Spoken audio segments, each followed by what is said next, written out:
आज माखड़ी में जिला स्तरीय जन चौपाल शिविर का आयोजन किया गया था, जिसमें कोंडागांव के कलेक्टर पुष्पेंद्र कुमार मीणा, जिला पंचायत सीईओ, एसपी एवं सभी विभाग के लोग उपस्थित थे। इस शिविर के जरिए कलेक्टर ने सभी लोगों की परेशानियों को सुना और उस परेशानी का हल निकाला और जिस पर ज्यादा शिकायतें की गई उस पर फैसला लिया गया। सबसे ज्यादा शिकायतें राशन कार्ड, पेंशन, पट्टा संबंधित विषयों पर किया गया, जिस पर तुरंत कार्यवाही भी की गई। शिक्षा विभाग, पीएससी विभाग, इन पर भी शिकायतें की गई। 14 पंचायतों में 14 नए टावर लगाए जाएंगे, जिससे नेटवर्क संबंधित जो परेशानियां होती थी उसका भी हल निकाला गया।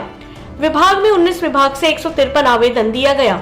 जन चौपाल शिविर में कलेक्टर पुष्पेंद्र कुमार मीणा ने लोगों को समझाया कि 10 वर्ष पूर्व माखड़ी जंगलों से घिरा हुआ था, परंतु अभी 10 वर्ष पश्चात माखड़ी में जंगल कम दिखाई दे रहे हैं। यहाँ के आदिवासियों की पहचान जंगल से है और जंगलों को ही काटा जा रहा है। मैं चाहता हूँ कि आप यहाँ पर अधिक से अधिक पेड़ लगाएं, ना कि पेड़ को काटिए। इस जन चौपाल शिविर में जनपद अध्यक्ष मोतीबाई, जनपद उपाध्यक्ष गौतम साहू, सरपंच हेमलाल वटी, जिला सदस्य हेमलाल बघेल, विधायक प्रतिनिधि गजेंद्र राठौर, विधायक प्रतिनिधि संग्राम मरकाम, कांग्रेस अध्यक्ष शंकर मंडावी, उपाध्यक्ष बीरस साहू, चंदन साहू एवं अन्य जनप्रतिनिधि उपस्थित रहे।